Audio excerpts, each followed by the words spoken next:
নমস্কার বন্ধুরা, সমাধান সূত্র উইথ অভিজিতে আপনাদেরকে ওয়েলকাম। বন্ধুরা, সাইবার সিকিউরিটি সেল বা সাইবার ক্রাইম সেল অনেক মানুষের অ্যাকাউন্ট কিন্তু ফ্রিজ করে দিচ্ছে বা বন্ধ করে দিচ্ছে। এমন কি ভুল করতে পারেন বা আপনি এমন কি ভুল করলে সাইবার ক্রাইম সেল আপনার অ্যাকাউন্ট বন্ধ করতে পারে, আজকে সেই ব্যাপারে কথা বলবো। আপনারা শুনেছেন যে অনেকের সঙ্গে এরকম হয়েছে। যদি না শুনে থাকুন, আজকে আমি আপনাদেরকে কয়েকটা লাইভ এক্সাম্পল দেব, মানে কিছু মানুষের সঙ্গে যেগুলো হয়েছে সেই ঘটনাগুলো আমি আপনাদের সঙ্গে শেয়ার করব। আর বন্ধুরা, জালিয়াতি অনেক ধরনের হচ্ছে, ফ্রড আজকে আমাদের জীবনের একটা অনেক বড় অংশ হয়ে গেছে। সুতরাং আমার জালিয়াতির ভিডিওটা অবশ্যই দেখবেন, ওটার মধ্যে কিন্তু আমি অনেক ইনফরমেশন আপনাদেরকে দিয়েছি।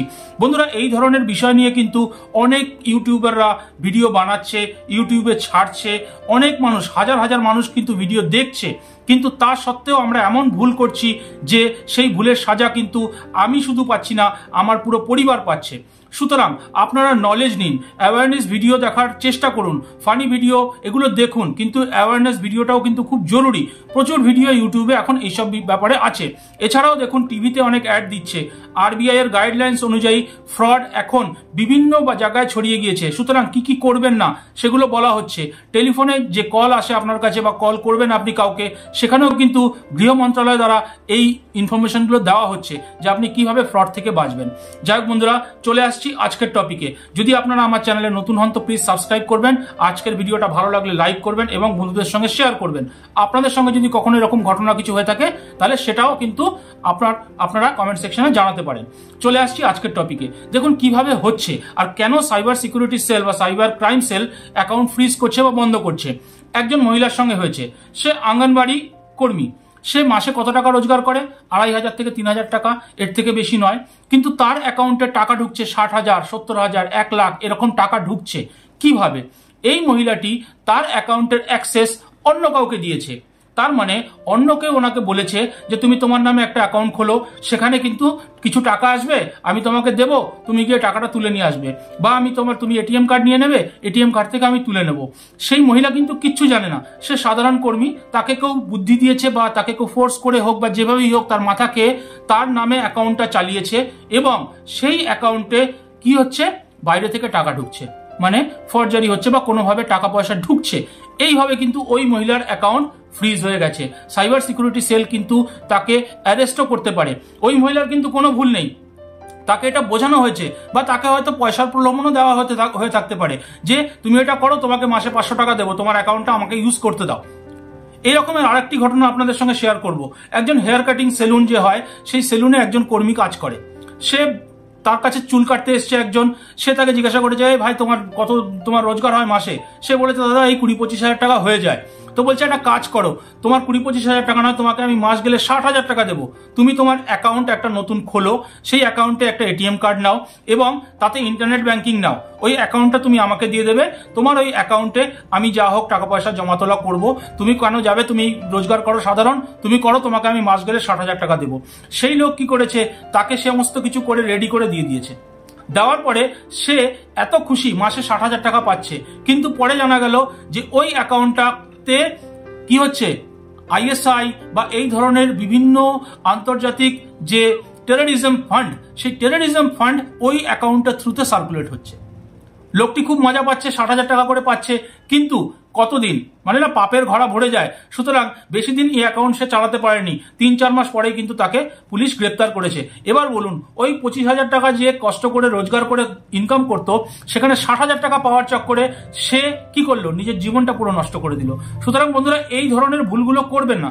আপনি নিজে অ্যাকাউন্ট খুলছেন, আপনার অ্যাকাউন্ট আপনি নিজেই চালাবেন, অন্য কাউকে তার অ্যাক্সেস দেবেন না। এটিএম কার্ড, ইন্টারনেট ব্যাংকিং এগুলো কত টিভিতে দেখাচ্ছে যে এগুলো কারোর সঙ্গে শেয়ার করবেন না, কাউকে দেবেন না। কিন্তু মানুষের হয় পয়সার লোভে, না হলে কোনো না কোনো জায়গায় কিছু না কিছু ভাবে গড়বড় করে তারা এইরকম ভাবে ফেসে যাচ্ছে। সুতরাং এই জিনিসগুলো করবেন না। এইভাবেই কিন্তু সাইবার সিকিউরিটি সেল বন্ধ করছে। আরো দু একটা এক্সাম্পল দিচ্ছি। আপনি ট্রেনে যাতায়াত করছেন, বাসে যাতায়াত করছেন, বা আপনার বন্ধু বা আপনার আত্মীয় স্বজন বা রাস্তাঘাটে কোথাও কেউ আপনাকে বললো যে দাদা আমার না ওই সোয়াংশো ইউপিআইতে সোয়াংশো নাম্বারে 200 টাকা পাঠাতে হবে, আমার কাছে তো ফোন নেই, আমি ফোন ব্যবহার করি না, আপনি একটু ওই 200 টাকা ওই অ্যাকাউন্টে পাঠিয়ে দেবেন, আমি ইউপিআই নাম্বারটা আপনাকে দিচ্ছি। আপনি ক্যাশটা 200 টাকা রেখে নিলেন আর আপনার অ্যাকাউন্ট থেকে ওই নাম্বারে একটা ইউপিআই করে দিলেন। এইবার মজাটা দেখুন, ওই ছেলেটি কিন্তু জানেও না বা আপনিও জানেন না যে যেই অ্যাকাউন্টে আপনি টাকাটা পাঠাচ্ছেন সেই অ্যাকাউন্টটা অ্যাকচুয়ালি ফর্জ অ্যাকাউন্ট, মানে সেই অ্যাকাউন্টের মধ্যে মানি লন্ডারিং হচ্ছে, সেখানে টাকা ঘুরছে। এই ধরনের জিনিসগুলো করবেন না। এইভাবে কিন্তু আপনার অ্যাকাউন্টটা ফ্রিজ হয়ে যাবে। কারণ যখন দেখা হবে যে কোথা থেকে টাকা আসছে, তার অ্যাকাউন্ট তো বন্ধ হবেই হবে, তারপরে কিন্তু আপনার অ্যাকাউন্টটা বন্ধ হয়ে যাবে। সুতরাং এই জায়গাটা খেয়াল রাখবেন যে রাস্তাঘাটে এদিক ওদিক যেখানে যাতায়াত করছেন, কেউ ক্যাশ টাকা আপনাকে দিচ্ছে আর আপনাকে বলছে ইউপিআই করে দিন বা স্ক্যান করে টাকাটা পাঠিয়ে দিন, এই ধরনের আননোন সোর্সকে টাকা পাঠাবেন না। আননোন সোর্স থেকে টাকা নেওয়াটাও যতটা অপরাধ, আননোন সোর্সকে টাকা পাঠানোটাও কিন্তু ততটাই অপরাধ।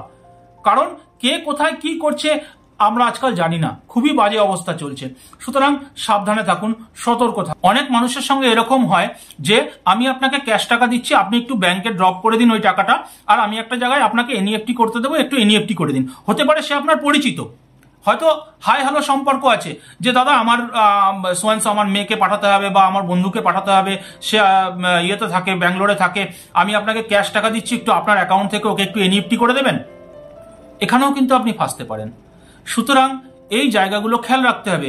প্রচুর অ্যাকাউন্ট এইভাবে ইউজ হয় যে অ্যাকাউন্ট খোলা হয়, ক্যাশ টাকা জমা করা হচ্ছে, সেই অ্যাকাউন্ট থেকে এনইএফটি হচ্ছে, জমা হচ্ছে, এনইএফটি হচ্ছে, আরটিজিএস হচ্ছে, এইভাবে ফান্ডটাকে রোটেট করা হয়। এই অ্যাকাউন্টগুলোকেও কিন্তু এই সাইবার ক্রাইম সেল মনিটর করে। সুতরাং এই ধরনের যত কিছু আছে, বেসিক্যালি দেখুন, সোজা হিসাব, নিজের খেয়াল রাখুন, নিজের শরীরের খেয়াল রাখুন, যেরকম বলা হয় সেরকম নিজের অ্যাকাউন্টের খেয়াল রাখুন। অ্যাকাউন্ট থেকে ফ্রড আপনি করলেন বা ভুল করে করলেন, এই জিনিসগুলো কিন্তু কেউ শুনবে না। আর যদি সাইবার ক্রাইম সেলের একবার ওই আয়তায় চলে আসেন, মানে যদি একবার মনিটর করে নিল, ধরে নিল, আপনি ওই অ্যাকাউন্ট কিন্তু আর কখনো চালু করতে পারবেন না। মনে করুন আপনার অ্যাকাউন্টে 1 লাখ 1.5 লাখ টাকা আছে, কিন্তু আপনার অ্যাকাউন্টটা এইভাবে সাইবার ক্রাইম সেল থেকে বন্ধ করে দেওয়া হলো। এইবার ওই 1-1.5 লাখ টাকা যেটা আপনার অ্যাকাউন্টে পড়ে আছে, সেটাকে ফেরত নিতে বা সেটা ওই অ্যাকাউন্ট থেকে তুলতে কত যে কষ্ট হবে তার কোনো গ্যারান্টি নেই। যতই আপনি থানায় যান, সাইবার সিকিউরিটি সেলে গিয়ে রিকোয়েস্ট করুন, সমস্ত কিছু করুন, কিন্তু ভাবুন কতটা হয়রানি হবে।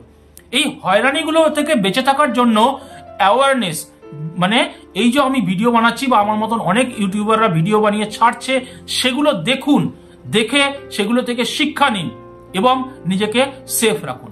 যাই হোক বন্ধুরা, ভিডিওটা একটু বড় হয়ে গেল, আশা করি আপনাদের ভালো লেগেছে। যদি ভিডিওটা ভালো লাগে লাইক করবেন, আপনার জানা যদি এরকম কোনো ঘটনা থাকে কমেন্ট সেকশনে জানাবেন। ভালো থাকবেন সবাই। জয় হিন্দ, জয় ভারত।